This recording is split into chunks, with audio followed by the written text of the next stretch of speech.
Hoping that this conversation finds you well. In today's conversation, we'll be talking about compliance in the fintech in Africa space. Having this as our first ever episode on this platform, and I'm joined with Eliud, whom I will let introduce himself. Super excited for this conversation today. So Eliud, you want to tell our audience who you are and what you do? Thank you very much. My name is Eliud Ngugi. I'm an advocate of the High Court of Kenya. I practice in the name of Style of Ngugi Mboro Advocates, and I'm based here in Nairobi, specializing in commercial law. Thank you. Thank you so much for coming to the show.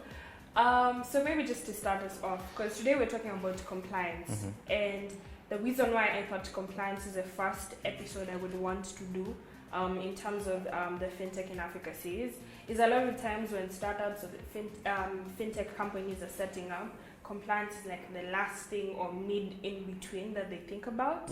So I wanted it to be the foundation in which you set your business, because you want to ensure that you safeguard your products and your regime and your program generally. So we're going to start with anti-money laundering compliance. So maybe to kick us off, what do you understand by anti-money laundering? Not anti-money laundering, money laundering. What entails money laundering? So what entails money laundering is concealment of a source of money, and most of the cases you'll find that the reason for concealment is because the source is illegal, and illegal sources may actually be from maybe terrorism or slave trade or even bribery. That could be a source of illegal money, which now amounts to money laundering. Okay. Yeah. I remember just in the behind the scenes I was asking you, so if I save my I save my 1 million in my mattress for the whole year and I want to now put it up maybe as an investment or start saving or things of that nature. So how will you be able to validate the source of that money? I'll just say I was putting my 1 million aside. Am I obliged as a client before a fintech startup onboards me to give a paper trail of when did I start saving, what was the source of this money, and things of that nature? Yeah, if you have been saving money in a mattress, there's a requirement that you have to indicate your source of money, basically, and you have to give a paper trail of how you obtain the money, just as barter trade, whereby you exchange goods and services. But now in this case, you exchange goods and services for money, and so you have to indicate how you got the money. What did you exchange for that kind of money? So in this case, you'll find that most of our banks, especially here in Nairobi, here in Kenya, require that you actually have to give paper trail or evidence of your source of income if you are, for example, depositing more than 1 million Kenya shillings. You have to indicate, and it could be anything from a contract, from your payslip, it could be anything. Businesses, yes, things of that nature. Yes. Interesting. So now that we've set the definition of what money laundering exists, so for a fintech, what are the building blocks for creating a program around anti-money laundering compliance? What are like some of the main things that you really need to focus on even before you establish your company? For a fintech, there's a requirement under the Act, Money Laundering Act, that requires that you, first of all... This is in the context of Kenya now? In Kenya, yes. This is in Kenya. That you have to register as part of a reporting body. That you actually have to indicate your source of income and have records of the source of income that comes into your business, in your fintech business, for you to be safe. So there's that requirement that you have to have, first of all, registered under a reporting body, and then secondly, you have to have a system whereby you're able to establish the identities, and also a system that is able to keep records of the businesses that you actually deal with, or that actually you exchange, gives you the income. Service or your product. Yes. So register with a reporting body, have records of your clients and your businesses as the major building blocks. We are going to talk about predicate offenses in regard to money laundering. So a lot of people understand them as far-fetched, but maybe we can lay context. What exactly entails predicate offenses in the context of money laundering and fintech? Predicate offenses are basically offenses that come from the main offense, like money laundering. And the best way to explain predicate offense is whereby you are a beneficiary from an illegal action. So in this case, for example, when I gave an example of illegal income or illegal, what do you call it? Illegal income or business or transaction. Yeah, illegal transactions. An example of human trafficking, for example. If you're a third party who, for example, has received, for example, for me as an advocate, I receive money from someone who has taken part in human trafficking, and they came to me and obtained a service from me. I'll be committing an offense called a predicate offense, and I'll be answerable for money laundering.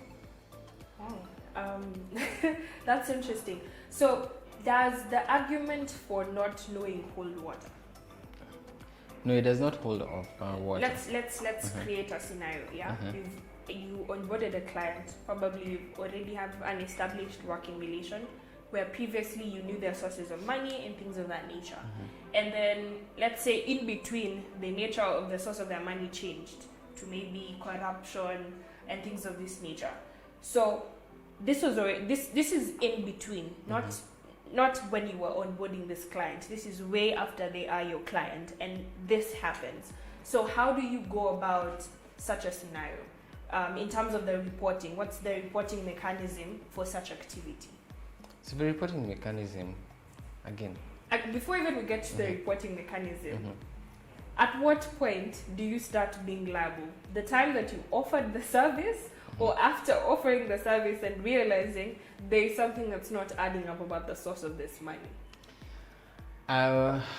Again, you've given that example. So I'm a fintech company, and I'm offered a service to somebody, and I am supposed, as a fintech company, to make sure that I establish the source of your income before we even engage in business. Yes, I need to establish what is the source of your income. Do you want to just come in and invest $1 million into this fintech and for my service? And so I need to, first of all, one, establish your source. Number two, there's a requirement to actually ensure that I get the identity of the person who wants to exchange this service with me as a fintech. So I need to establish this identity. If you're a company, corporate body, I need to get your documentation. I need to conduct some due diligence on who you are.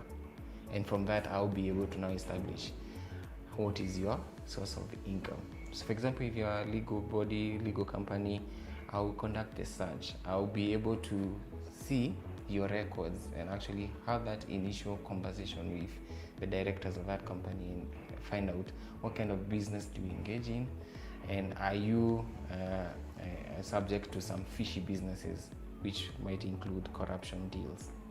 That's interesting. I think in the regulated space for fintech, KYC, that's know your customer, is very crucial. So we have companies that are purely set up for compliance. In this case, they curate a compliance program for you in terms of inputting what data you need. The data also keeps changing over time because innovations keep happening and you have different services that you're offering. Also, the context and the extent to which you need data for you to verify your customers keeps changing over time. So I think it's very important for fintechs to have due diligence, a customer due diligence regime before onboarding.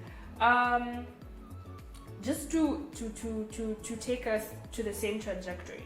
Now, in the case where a startup or a fintech realizes that there is some terrorist financing, we were talking about this earlier on. So how do you go about reporting? Because you mentioned as a lawyer, because of confidentiality, you're not obliged to report.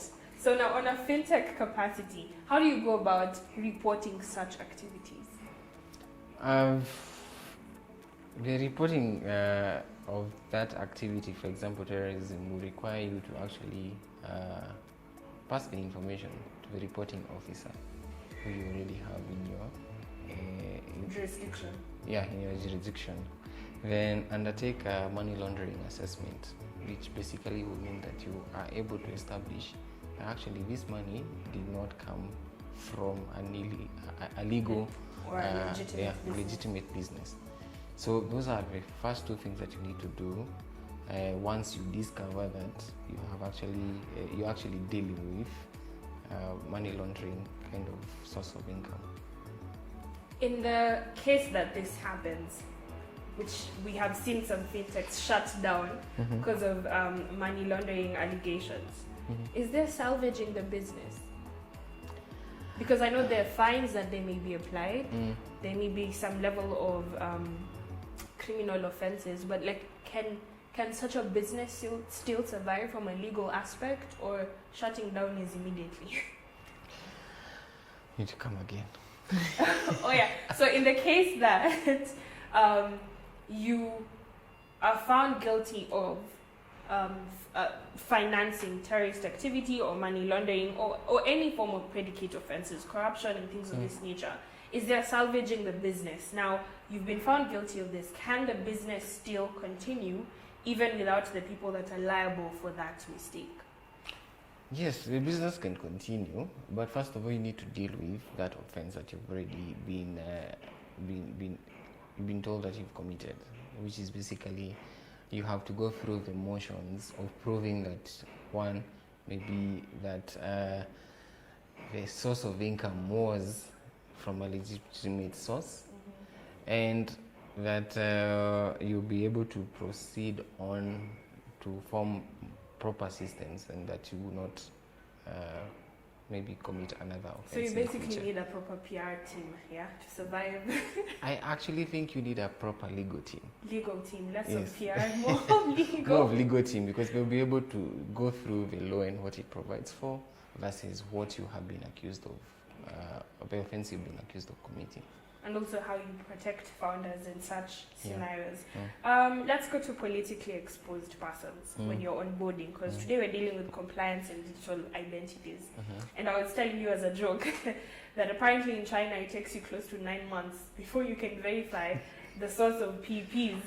And you were of the opinion that it's actually very easy to verify the source of PPs. So what are some of the things that fintechs should look up or pay attention to before onboarding PPs? First, can we identify who is deemed as a politically exposed person? Politically exposed person is any person who holds a prominent position. This could be anyone from a politician or anyone who has a big office, an executive. And so you need to first of all understand that definition. And then when it comes to now onboarding, you need to actually know how to deal with them. And you're able to actually establish who they are by maybe the kind of, they may be using corporate vehicles, which are not their own vehicles, but also there may be information that may be provided about the PEP being inconsistent in terms of their source of income and their lifestyle. So you're able to look at their lifestyle, look at the vehicles they drive. Then there's an issue to do with close relatives. You're able to establish. So in the case where your assets are scattered everywhere, nowadays we have found a way of disguising ourselves in the public. Is it a challenge for fintechs to onboard PPs? Because then there's also a lot that comes to play in terms of identifying the source of their money. Because sometimes you have a PP, let me use the case of Kenya, where you have a PP that everyone knows their salary is this amount of money, but their assets exceed almost tenfold. So what happens now to a fintech? Do you avoid onboarding such a person, or it's wrapping my head around it is still very confusing. You don't avoid. You just conduct the due diligence. So if your due diligence is thorough, then you're okay with onboarding. If it's thorough and you're able to establish, for example, this PEP is conducting business with some international PEP known persons who are known to actually money launder, then you'll be able to keep off. I think what you said, just do your due diligence, find out what their source of income is, because we already know the amount they make legally. They will then add and say that they also have businesses. They are mostly businessmen. So you should be able to establish what kind of businesses are these that they conduct. Yeah. Okay, probably to wind us off, which is probably the hot take of this conversation. In the world of digital currencies, we're talking Bitcoin and cryptocurrencies. The way the technology is based is there is no intermediary. So there's no longer the in-between of ascertaining things, and we can transact things anonymously. What is the obligation or compliance for fintechs in the cryptocurrency space in terms of identification? Because in other fintechs, you have to identify who your customers is. KYC is very important.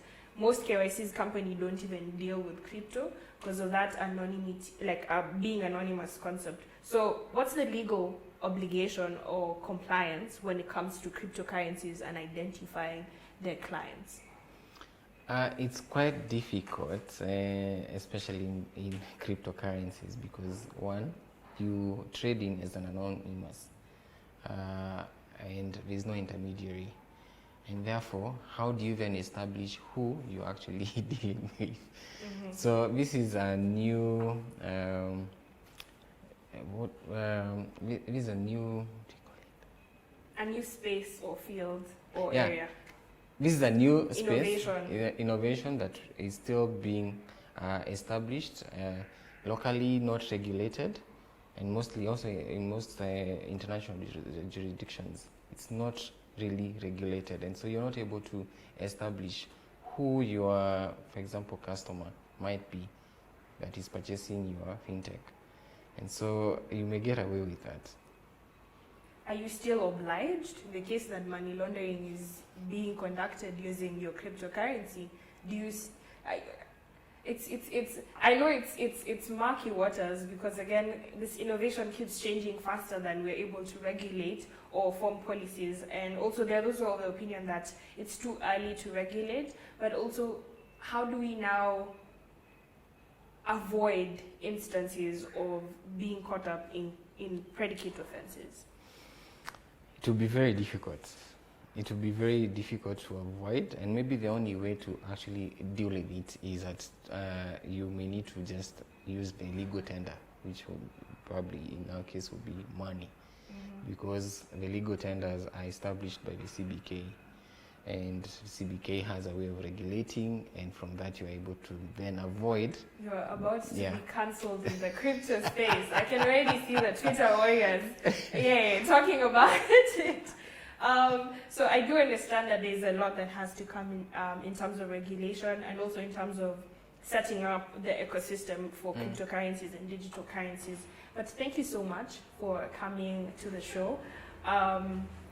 Maybe a parting shot to fintechs out there that think compliance is not as important as the idea or the innovation. That's your camera over there. For fintech, just make sure that you comply with the current laws to make sure that you do not find yourself in trouble. Just as we have discussed today, just comply, make sure that you have a proper team, that you are able to actually make sure that you don't get into trouble. Thank you so much.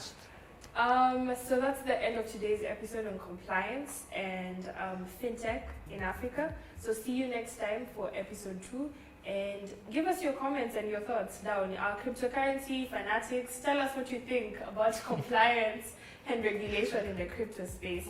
Until next time, it's goodbye from us.